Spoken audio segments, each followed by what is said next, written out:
I never imagined I'd witness what I'm about to share with you. Sights so raw, so real, and so terrifying that they haunt me to this day. But after everything I saw, I understood something crucial. Stories like these aren't meant to scare us just for the sake of fear. They exist to wake us up, to pull us from the numbness, the distraction, and the lies we tell ourselves. Because knowing what truly lies beyond this life, seeing the unbearable consequences of a life steeped in darkness, brings a fear unlike any other. Not the kind that paralyzes or condemns, but the kind that saves. A fear that compels us to change, to turn away from the road to destruction, to run from hell before it's too late. What I witnessed in hell is beyond any nightmare you could imagine. Souls engulfed in flames that never burn out but sear with eternal pain. Like fire that consumes but never consumes completely. An unending torment designed to punish every choice made in life. I saw men and women writhing in agony, their bodies broken but unable to find relief. Their screams echoed endlessly through dark chasms, a constant reminder of the torment awaiting those who reject the light. One soul, a man who built his life on greed and deceit, was trapped in chains forged from the very lies he told. His skin blistered under invisible flames, yet his real torment was the faces of those he cheated, the poor, the innocent, who haunted him in every moment of his suffering. Another woman, who used her beauty to seduce and destroy lives, was condemned to wander a desolate wasteland. Her once prized allure now a source of unbearable shame as shadows whisper the heart she broke. The Bible warns us clearly about this fate. In Matthew 13, verses 41 to 42, it says, "The Son of Man will send out his angels, and they will weed out his kingdom everything that causes sin, and all who do evil. They will throw them into the blazing furnace, where there will be weeping and gnashing of teeth." This is no metaphor. This is eternal death. The separation from God, the Creator who offers life but honors our freedom to choose. Hell is not just fire and brimstone. It is the absence of God's presence, a place of profound loneliness, despair, and unending regret.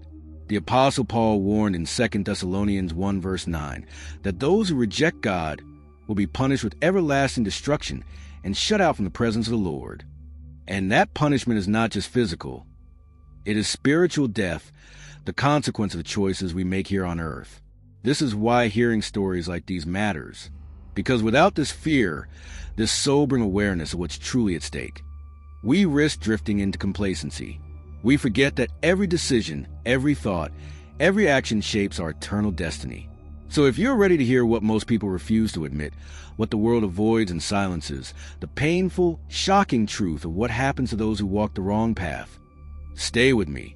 Because what I saw will challenge everything you thought you knew about sin, punishment, and salvation. And it might just change the way you live forever. For years, I was deep into darkness. I wasn't just playing with it. I welcomed it. I studied satanic books. I performed rituals. I mocked everything holy. I thought I had power, control, but I had no idea what I was actually inviting into my life. Then one night, everything changed. I died, or at least my body did, but my soul went somewhere else. What I saw was beyond anything I could have imagined. And I need to warn you, this isn't a metaphor. This isn't a dream. This was hell. The torment, the screams, the things crawling in the shadows, and the faces of people I thought were long gone. Some were people like me, who thought they had time to turn back, but they didn't. I was shown the truth. And I came back, not because I deserve it, but because someone needed to hear this. And if you're watching, maybe that someone is you. I wasn't born into darkness. I chose it. I grew up in a religious home, believe it or not. But all I saw was hypocrisy. Parents preaching one thing, living another. I wanted something real, something powerful. And when I couldn't find it in church, I looked elsewhere. By the time I was 17, I was already deep into occult teachings. It started with curiosity, reading books about astral projection, energy manipulation, and ancient symbols. Then it escalated. I joined online groups, met others who believed in enlightenment through the dark. We didn't call it worship, not openly. We called it alignment, self-mastery, unleashing the inner God. But behind the fancy words, it was Lucifer we were submitting to. I had an altar in my room, Candles, black mirrors, sigils drawn in chalk. I would fast, not for God, but for the spirits. I'd wake up at 3 a.m. to perform invocations. I remember the cold in the room every time I called out to them, not the chill of air, but something unnatural. And I loved it. That fear made me feel alive. I believed Lucifer wasn't evil, just misunderstood.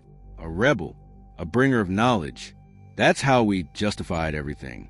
We told ourselves we were breaking free from religious control, but in truth, we were being bound tighter and tighter without even seeing the chains. I gave readings to people, not from the Bible, but from dark tarot decks and spirit guides. People came to me with real pain, and I offered them poison dressed as wisdom. I could sense things, see things. Demons gave me insight, and I thought that made me gifted, chosen, but it came with a cost. I started having nightmares, waking up with scratches on my skin. Objects in my room moved. Shadows whispered. One night, I saw something crouched at the foot of my bed, smiling. I was terrified, but also proud. I thought I was evolving spiritually. I didn't realize I was being claimed. And then the night came, the night my soul left my body. And I found out exactly who I had been serving all those years. It happened on a night like any other. I had just finished a ritual, one that felt heavier than usual. I had burned offerings, whispered ancient names, and poured my intention into that altar like I always did. But that night, I felt a pull, a real one, not just in my spirit, in my body. My chest got tight, my vision blurred. I stumbled backward, hit the floor hard, and everything went black, but I was still conscious. At first, I thought I was dreaming, falling through some kind of tunnel, spinning fast, surrounded by this suffocating darkness that felt alive. And then I landed. I couldn't breathe. The air was thick, like breathing in fire and smoke. My skin felt like it was burning. But when I looked down, I wasn't burning. I was intact but in pain. A pain so raw, so personal. It felt like it was tearing to my soul, not my flesh. And then the screaming started. I looked around and saw others, twisted figures, wailing, crawling, reaching up into nothing. Some were chained. Some were being tormented by creatures I don't even know how to describe. Eyes where there shouldn't be, mouths full of hate, dragging souls deeper into black pits that pulsed like they were alive. And the worst part? They weren't strangers. I recognized some of them. One of them was a girl I knew from high school. She used to play with Ouija boards for fun. We all did. I thought it was a joke. But here she was, her voice hoarse from screaming, her eyes wide with the realization that this place wasn't a myth. And then I saw them, the spirits I used to call on. They weren't guides. They weren't ascended masters. They were demons, liars, mocking me now. One of them slithered close and said, "We only gave you what you asked for. You served us well." That's when it hit me. All those years, I thought I was in control. I thought I had power. But I was just a puppet. They let me feel powerful to keep me blind. And now they wanted to collect. And what I saw in hell did not get limited to this. God revealed much more stories that I want to share with you. I am pretty sure that this will help you to save your soul and escape from hell. Have you ever trusted someone who turned out to be a completely different person once the curtains closed? Someone who smiled in your face, but had shadows behind his eyes? That was him, on stage. He commanded attention with an electric presence. His voice boomed with authority, and when he prayed, people wept. Families found hope in his words, desperate for direction. His sermons spread like wildfire, videos racking up millions of views, books flying off shelves.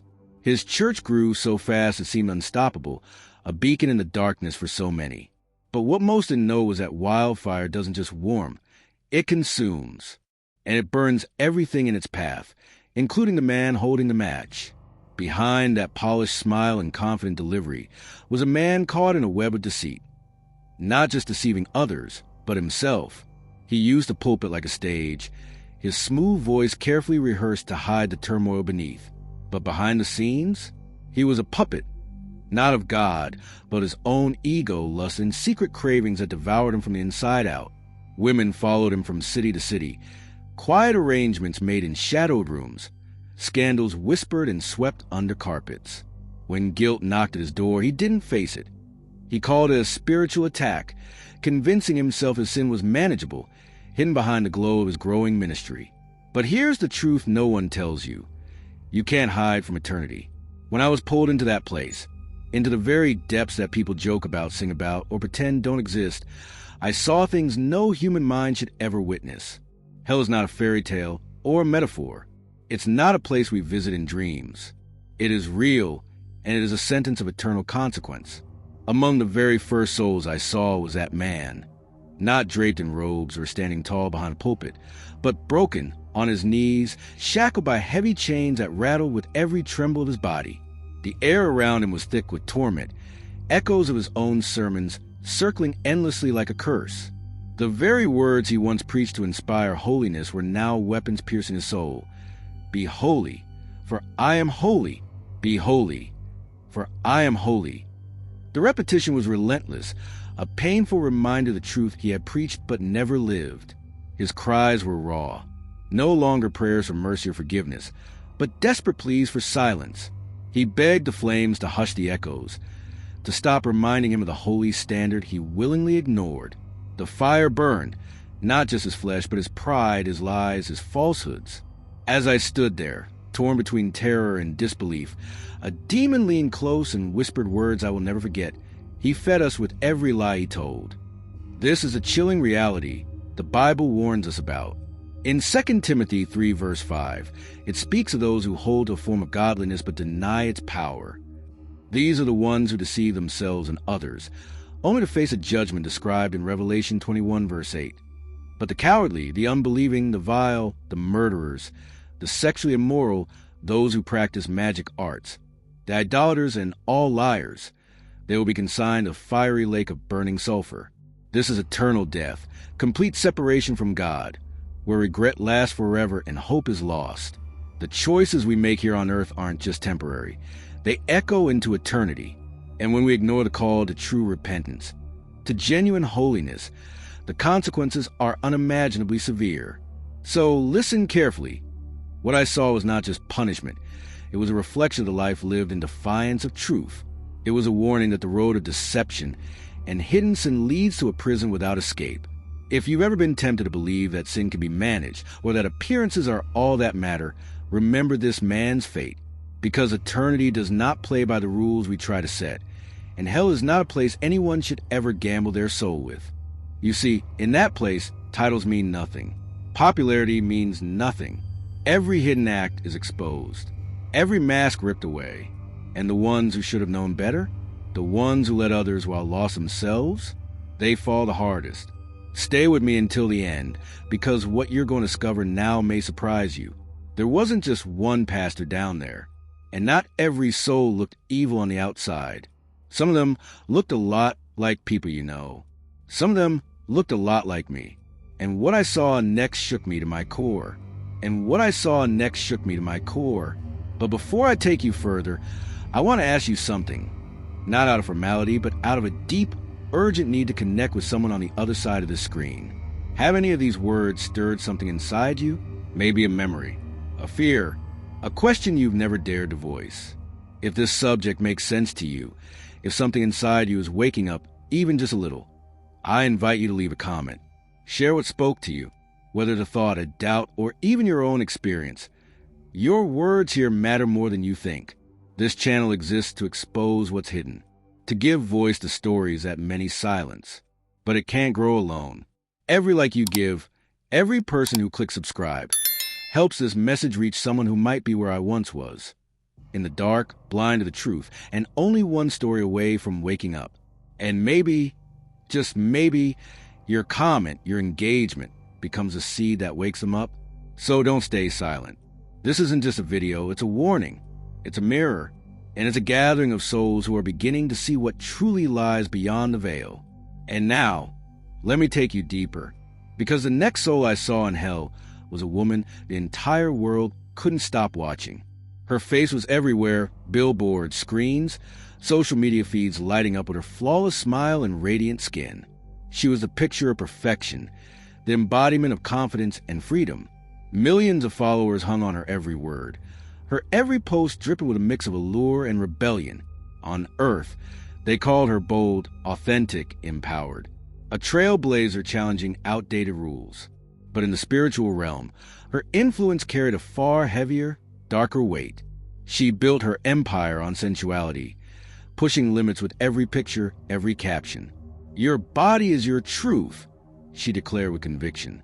Religious guilt is toxic, a prison for the soul. She became the loudest voice of a generation thirsty for freedom, a symbol of rebellion against what she called oppressive morality. Young girls didn't just copy her style. They absorbed her mindset, the confidence, the liberation, the permission to break every chain. She knew it, and she reveled in the power it gave her. But in that realm, where facades crumble and only unfiltered truth remains, she wasn't glowing anymore. I saw her trapped in a long, endless corridor of mirrors. But these were no ordinary reflections. Each mirror didn't show her image. Instead, they reflected the faces of those she had influenced. Behind every reflection, a scream echoed a raw, agonizing cry. Girls whose lives had spiraled into darkness, depression that swallowed their joy, abuse that shattered their innocence, spiritual confusion that left them lost and broken. The weight of every shattered heart she touched crushed her. She fell to her knees, begging the mirrors to stop their endless torment. She tried to look away, to shut her eyes, to run, but there was no escape. Influence doesn't vanish with death. It multiplies, it ripples through eternity. And in her case, it became the chains that bound her, the flames that consumed her soul. That's when I began to understand something terrifying and profound. Hell is not just about what you did with your own hands or the sins you committed alone. It's about who you led into the darkness with you. The Bible warns us about this devastating reality. In Matthew 18, verse 6, Jesus says, "If anyone causes one of these little ones, those who believe in me, to stumble, it would be better for them to have a large millstone hung around their neck and to be drowned in the depths of the sea." The weight of leading others away from truth carries eternal consequences. And Revelation 20 verses 14 to 15 paints the grim picture of what awaits. Then death and Hades were thrown into the lake of fire. The lake of fire is the second death. Anyone whose name was not found written in the book of life was thrown into the lake of fire. Eternal death is not simply an end. It is unending separation, a place where regret, torment, and the echo of every wrong choice last forever. This woman's story isn't just a warning about pride or sensuality. It's a sobering reminder that the influence we wield, our words, our example, our very lives, can either guide others toward light or drag them down into darkness. And in that spiritual reality, there is no hiding, no denying the damage done. So think carefully. Every message you share, every life you touch, every path you lead others to, those choices echo beyond this world. Because in hell, the torment of lost souls multiplies the pain of those who led them there. And that truth shook me to my core. And then I saw him, sitting alone in a pit that looked like a study room swallowed by shadows. He looked tired, defeated, surrounded by towering books, every one burning slowly. At first, he seemed like a scholar lost in thought. But then I saw the inscriptions, his own name on the covers, dozens of books, lectures, quotes. He was a philosopher, an atheist, a man worshipped in classrooms and online forums as the voice of reason against faith. He had built his entire legacy on disproving the existence of God, mocking Christian doctrine, twisting scripture for intellectual applause. On earth, he was praised for his wit, his cool detachment, his rational answers to life's deepest questions. But in hell, reason didn't save him. He flipped pages frantically, as if searching for a loophole. His mouth kept moving, quoting Plato, Nietzsche, Dawkins, but his voice was empty, because truth doesn't need defending in hell.